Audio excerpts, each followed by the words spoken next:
Today on Airborne, a VIP TFR could interrupt arrivals at the NBAA convention. Research shows simulator-based training really works. And United Technologies is being forced to trim its sales forecast.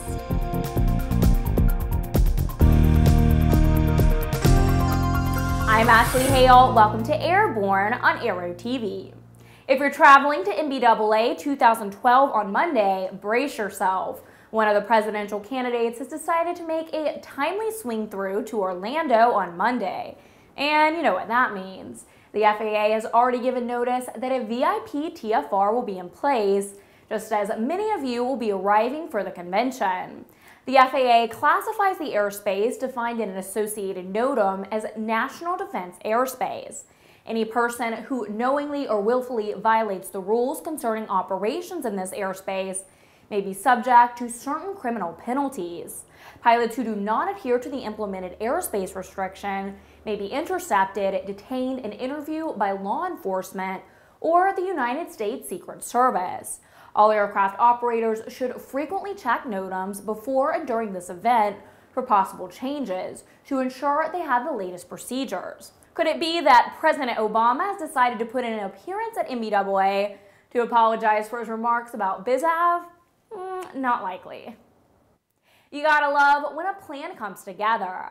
After 1 year of turning students into private pilots for a flat fee of $9,500, Redbird Flight Simulation's Skyport reports their experiment in simulator-based training is working. At its Migration Flight Training Conference this week, Redbird announced the school had graduated 20 private pilots, as well as completed 18 instrument ratings, 1 multi-engine rating, and 1 instrument instructor certificate. It took an average of 38 flight hours to complete the private pilot rating, which is less than 2/3 the national average. Skyport and Redbird have 46 training products that have come out of this process so far, with more on the way. Some are high-tech simulators, while other are low-tech study guides that reduce the typical cinder block-sized FAR AIM study guides to a mere 28 pages, while greatly increasing student comprehension. A new desktop flight simulation system specifically for the home market has now been introduced, and they're calling it the J. Unlike the rest of the Redbird products, which are all certified by the FAA for flight training, the J is strictly for proficiency and enjoyment. The complete system includes the computer, widescreen monitor, yoke with trim, power quadrant, rudder pedals, and flap controls. It runs a licensed version of Microsoft Flight Simulator X with 8 aircraft configurations available. Simply put the device on a table, turn it on, and select the aircraft, location, and weather from one-button options. J's can be ordered now for $1,995 from King Schools. Shipments start on November 15th, 2012. As if we needed another indication that the business economy is still sour, against a backdrop of ongoing global economic uncertainty and fewer orders for spare parts on the part of the world's airlines, United Technologies has cut its annual sales forecast even while its third-quarter profit rose. The Hartford, Connecticut-based conglomerate says it expects full-year sales to be in the range of $58 billion, down about $1 billion from its previous forecast.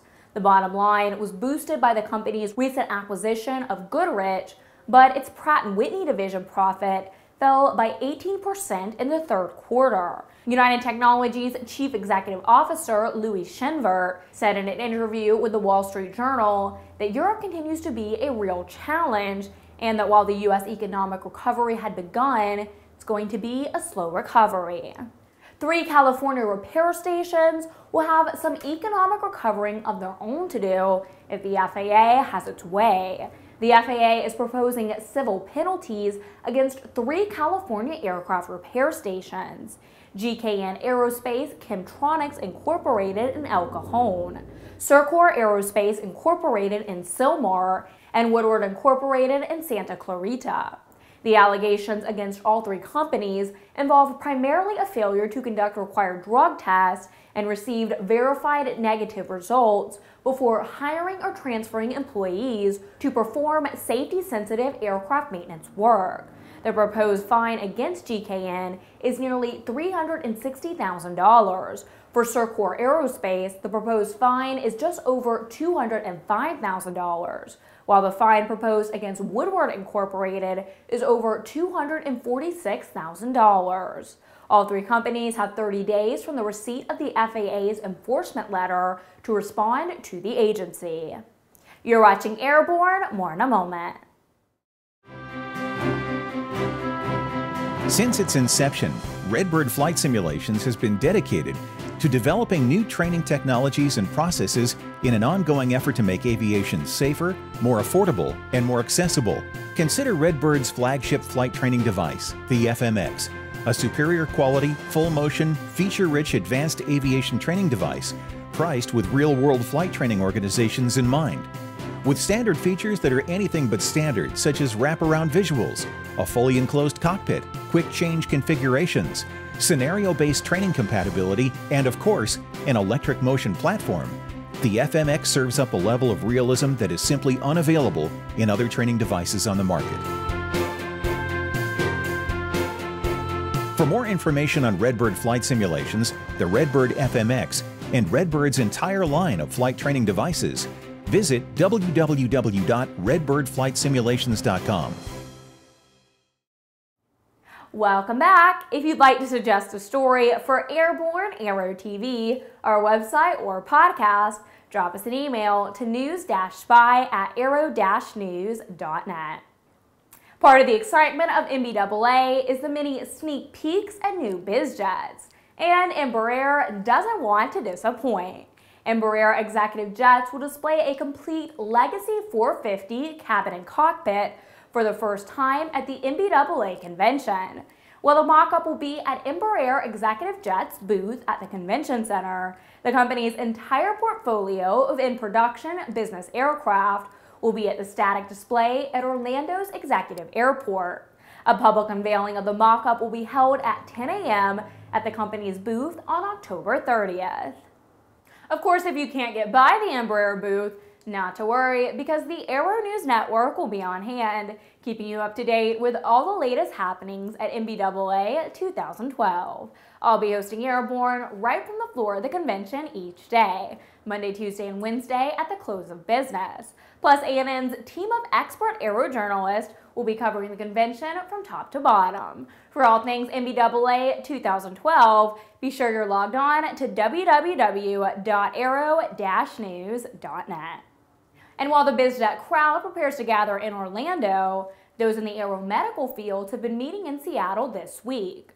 While there, Augusta-Westland unveiled the latest variant of the AW-119 single-engine helicopter at the Air Medical Transport Conference.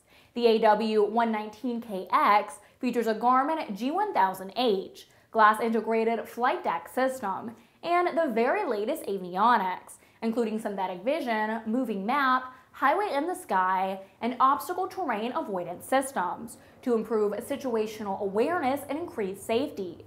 Certification of the AW-119KX is scheduled in the first quarter of 2013. One of the greatest fears of any helo pilot is a loss of control brought on by a failed tail rotor. For this reason, the FAA has issued an emergency AD for certain Eurocopter model AS-350B3 helicopters. This move is prompted by the premature failures of laminated half bearings, 3 cases of vibrations originating from the tail rotor due to premature failure of bearings installed with certain tail rotor blades, and an accident.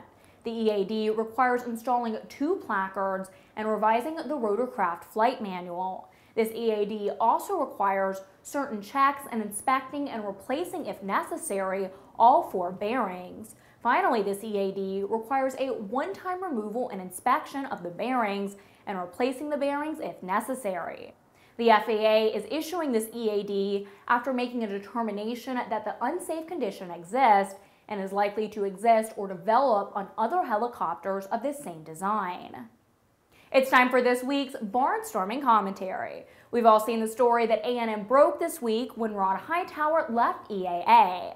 Now A&M's Jim Campbell fills us in on some of the relevant details, with a look to the future for the organization. Thanks, Ashley, and hi, folks.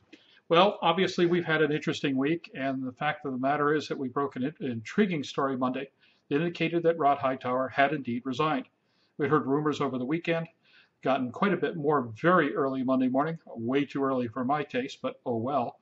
Contacted EAA, which later resulted in their call back to me to confirm, in fact, the resignation had taken place and that EAA was, in fact, in the process of being reorganized under the direction of former Cessna CEO Jack Pelton. We know a lot about what happened behind the scenes, or at least we think we do. We've had a lot of documents forwarded to us, things that were sent to the board earlier in the month, and there will be a time and place to look at all that. For now, what I want you to do is look at some specific excerpts of an interview we did with Jack Pelton this afternoon. Now, Glenn Moyer will have the full interview up in our Aerocast series later on tonight. But listen to this. This is Jack Pelton. Jack is a very frank and honest individual, is one of the guys we trust in aviation and trust seriously. I think he's the right guy to be looking at what's necessary right now in changing EAA. It was a good discussion, and I think, honestly, it sets a very good first step in what will be the rejuvenation, we hope, of the Experimental Aircraft Association. We addressed what we thought concerns were and concerns going forward with Rod, and we had certainly some obligations around his requirement to live in Oshkosh. You know, it was kind of like I call it the perfect storm that culminated in a board meeting that expressed the concern to Rod that caused the resignation, and it accelerated what was a timeline to elect a chairman because we did not have a chairman of the board, and I happened to be the guy that was available, and so I can interimly at least head up to Oshkosh and help work through the transition period with the employees and members and volunteers as we take the next steps, which will be a search, and we haven't put a timeline, and we got to get together as a board, which we'll be doing soon, decide how we should go about that. And it's going to cause us to take some pause because this organization's had a lot of turmoil in the last 2 years, and we want to be mindful and we want to make sure that we don't lose our compass on, what EAA is all about and who we serve and the great people that work here, and make sure we're, respectful of them. And so it's been a tough week. As I understand it then from what you're saying, that you have no intention or interest in taking the job? I haven't even thought about it. I joined the board with the full intent of being a engaged and active board member, and now I'm kind of feeling that I'm doing what's kind of a responsibility and service phase to help the organization. And hell, I don't even know if the board will even consider me for the job. So where I am personally, Jim, in life is I want to make sure that we step back and do what's best for EAA, and I'm not going to look at what's best with EAA for any personal reasons for myself. We got to really decide what's the right next move. We look forward to hearing more about his plans and thoughts for the future as he and the rest of the EAA board put the EAA back together piece by piece. For the moment, though, I'm Jim Campbell with the Aero-News Network, Aero-TV, and of course Airborne, and we'll see you in a couple days at NBAA 2012. Now it's time for some cool news, if you'll pardon the pun. Cool City Avionics, the manufacturer of low-cost, professional-grade automatic flight guidance control systems and helicopter stability augmentation systems, has announced that it has appointed 13 new authorized dealers in the U.S., 3 in Canada, and 1 in Denmark, Germany, and Guatemala. Additional dealers will be appointed in the coming months. The new dealers will be authorized to offer their customers the full line of Cool City Avionics flight controls, including the SAS 100 Stability Augmentation System, recently FAA approved for installation in the Robinson R-44. Its digital flight guidance control systems for airplanes are in development, with planned availability in 2013. Finally, today on Airborne, Gulfport, Mississippi resident Wade Hicks Jr. got an unwelcome surprise when he landed at Joint Base Pearl Harbor Hickman in Hawaii recently. He was flying on a military flight to Japan to see his wife, who was on active duty and deployed there, but was told during the layover that he was on the FBI's no-fly list and would not be allowed to continue, nor could he get on a military or commercial flight home.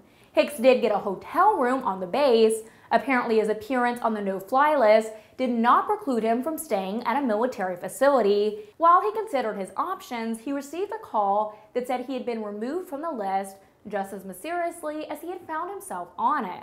Hicks reportedly boarded another scheduled military flight back to California, where he finally had his reunion with his wife. Hicks now says he plans to try to recoup the expenses for the extended stay in Hawaii from the government. Apparently, he wasn't satisfied with the free round-trip Hawaiian airfare. Well, that's our program for Friday, October 26th. Join us again next week, beginning Monday, for a special edition of Airborne, live from NBAA. I'm Ashley Hale. Thanks for watching, and we'll see you next week.